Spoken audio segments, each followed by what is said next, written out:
couldn't sit there and read every single letter. There was a lot of nudes, a lot of beautiful women, sent a lot of beautiful pictures. Hundreds of women combined. And who was showing up to the trials to look at them? Women. And it's known as Hybristophilia.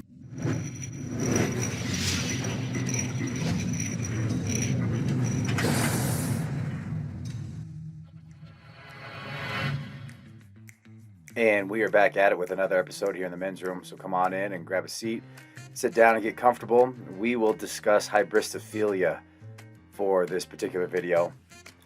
This topic has actually been covered by many people, including Dr. Jordan Peterson, Rollo Tomasi here on the Fresh and Fit podcast, as well as all the ladies on The View. They discussed this topic when the Ted Bundy documentary was released on Netflix. Netflix even put out a statement on Twitter about it. So enjoy the video. I'll catch you guys towards the end. And here's another thing, just to make it even more interesting. Women get aroused by way more things than men do. They did a study on this back at Northwestern out in Illinois, and they took they showed women erotic images and men erotic images, and what they found was with the men, they were only aroused really by the heterosexual sex and the naked girls. But the women, on the other hand, were aroused by monkeys banging, a dude walking on the beach without a shirt on, girls kissing, etc. So women are, and these are heterosexual women. Much and more it's interesting sexually because fluid. they attached electrodes to their genitals, and then they gave them a clicker. So the women only clicked on things that were socially appropriate, heterosexual sex, a guy walking down the beach with a shirt on. However, the electrodes show that they were actually aroused by all the sexual images. But the men, what they clicked on lined up with what they're aroused by. The boner test. The boner test. It's like they said when they clicked on heterosexual sex and like a naked female, it lined up. So what does that mean? Women are aroused by way more things. They're just not honest about it. You should also point out the fact that sort of to tag onto the war brides dynamic is that women tend to search out more violent, and they tend to be aroused by dark triad traits. They tend to be aroused by guys who are like hybristophilia, which is the getting off on or the arousal by guys who are dangerous criminals. Oh my God. The Google engineers looked at search processes and then segregated male searches from female searches, and what they found was that females searched out literary representations of it was written. So they did a plot analysis of the typical female fantasy. So basically what happened was that a innocent, well-meaning, and attractive young woman encounters a male who's a bit of a monster. And the monster, there's 5 types of classic male monster. For all you males who want to know, this is what you can become. Vampire, that's a good one. Werewolf, billionaire, pirate, and surgeon. Okay, so that's very interesting because, well, first of all, there's a dominance thing. Now you're actually blushing, you're actually blushing about that. That's very, very funny. So, sorry to point it out, but it's so comical, Guys who have killed other I got people. an interesting story after you tell this. And so the other thing is, like, you got to remember that hybristophilia is like not all women are like hybristophiles, but only women are hybristophiles. So many people have been swooning over Netflix documentaries about serial killer Ted Bundy that Netflix tweeted a reminder that there are thousands of alleged hot men on their service who are not convicted serial murderers. Now, Zac Efron also portrays Bundy as a charmer in a new movie, but one woman who survived an attack by Bundy says she doesn't have a problem with that because he used his charm to lure his victims. So we know what a monster he was. Why do you think women are still attracted to this man? But what's interesting about this is that Ted Bundy serial killers. He's not the only good-looking serial killer. No, Jeffrey Dahmer was pretty good-looking. Yes. Then there was Richard Ramirez, handsome guy. because they charm And women. a guy named Paul John Knowles. No, but they are pretty attractive. And the Menendez brothers are very Menendez attractive. are, Yeah, but they weren't serial They killers. killed their parents, yeah. But then they said they were awful. You see this conversation where got married. No. They're not serial killers. No, they just killed their parents. I mean, come on. And then they got married in prison. But listen to this. There is an official term for lusting after people with a criminal record, and it's known as hybristophilia. Hybristophilia, and it's a lesser-known sexual behavior in which individuals find themselves lusting after those who have committed criminal acts. And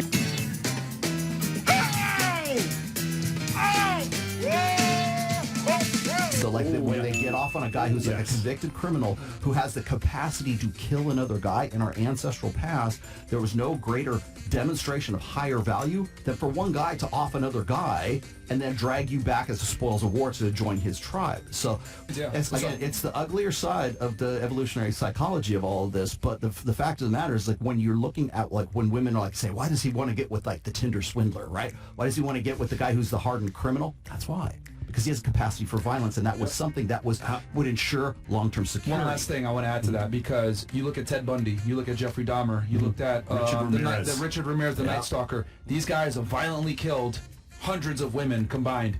And who was showing up to the trials? Women. So look at them. Women.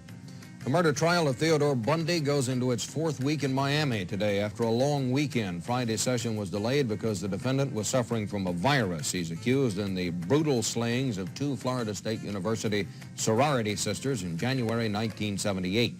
His trial has attracted a steady and unusual stream of spectators. Robin Lloyd of station WTVJ reports. Each day, the courtroom is filled with spectators drawn by a fascination with Theodore Bundy himself or by the gruesome details of the crimes. Blood-stained pillows, pictures of the murdered co-eds, evidence that the women were sexually abused. What is unusual to see is that many of the onlookers are women, young women, contemporaries of the 5 Florida State sorority sisters who were assaulted in their beds a year and a half ago. Every time he turns around, I kind of get that feeling, oh no, you know, he's going to get me next. You know? But yet you're fascinated by him. Very. Every night when I go to bed, I just, you know, get very scared. I shut my door and lock him, you know. I'm not afraid of him. He just doesn't look like the type to kill somebody. You try to imagine yourself in his place and to see how he's feeling, looking at the pillows with blood stains and everything, if he really did it or not. The trial has drawn women from as far away as Seattle, where Bundy is suspected of other sex murders. Why is this happening? According to one psychiatrist, it is a mixture of fear, intrigue, and in particular, sexual attraction. And so, yes, I do think this is, in an underlying sense, a sexual attraction, using that word very broadly for the moment. But there is no question but what violence does quicken the pulse of many people, and certainly of young women. The young women themselves aren't too sure what it is that attracts them to the trial. Are you a little scared when you look at him? Yes, it scares me to be in the same room with him, but I know there's other people in there, so. Why do you do it? I don't know. Robin Lloyd for CBS News, Miami.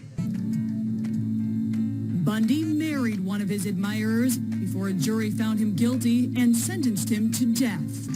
To this question of whether or not she really believed he was innocent, she did have a child by him, conceived behind a water cooler in the visitors park at Florida State Prison. Boone claimed Bundy fathered her baby girl, though that remains in dispute. Vows are exchanged here at San Quentin an average of 10 times a year. Across the nation, the number of prison weddings totals more than 400 annually. Ladies, you've had sex with a felon. Raise your hand. Have any of you ladies dated a felon? You're not going to admit it. Oh, yo. They might not have known. No. Dude, it's crazy. The last time we asked that on Access Vegas, every girl said they had sex with at least one felon. Yeah. The other thing I was going to say, there's a guy I know that literally runs a service where he has a girl sign a contract, and then what'll happen is, like, a year or two later, when she doesn't remember, he'll break into her house, kidnap her, and give her, like, a grape fantasy. And she pays for it, etc. And he just... nigga, come on, Chris. What the hell? But yeah, he basically runs a service where he does this shit. And I'm shocked. There's girls that actually sign up for it. Yeah. Cool. How much is it? But the point I'm trying to make is... The point I'm trying to make is there's a reason why, like, girls, like, when they're hooking up with a guy that they're aroused by, they want him to choke her and do certain things, etc. Women love to be dominated by certain men. But what I am saying is that spectrum of what women are aroused by is a lot wider than women will admit. True. So, because for obvious reasons, right? They don't want to come off as whores or sluts. I mean, this next clip is actually about the mugshot that went viral, and it was of the guy by the name of Jeremy Meeks back in 2003.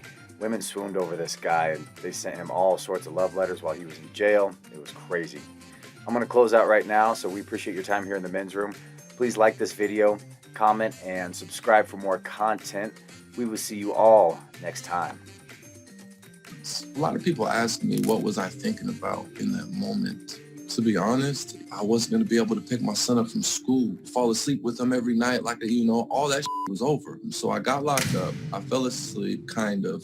I woke up the next day, like 7:45 in the morning. I hit the buzz, boom, my door pops, and I'm standing up already pacing because I'm stressed. And they said, Meeks. I walk all the way down to visit him. It was one of my really good friends. He was just like, man, you went viral. And at this time, before my case, I think I had one MySpace account back in 2003. So I had zero idea what viral meant. And he was just like, you're all over the world. After that, every day I would look out of my little door and I'm on every single news station. It doesn't matter what channel you flip to, I was on it. Daytime TV, I'm on everything. Within 72 hours of going viral, I literally had between 300 and 400 letters come in every single day. We used to have to pass letters down the tier, and everyone used to read them out loud, one by one. You find a crazy letter, you read it over the tier, and that's how I was going through them all because it was too much. I couldn't sit there and read every single letter. There was a lot of nudes, a lot of beautiful women sent a lot of beautiful pictures. This is absurd. So to all the ladies that sent those pictures, thank you. You helped me through a lot of my time. It was actually the Stockton Police Department that posted all of our mugshots on their Facebook page. Is there a difference between what women say that they want in a relationship and what they actually respond to? Absolutely. God help me. Those of you that appreciate this content and wish to support the channel, please visit the PayPal link in the description box below.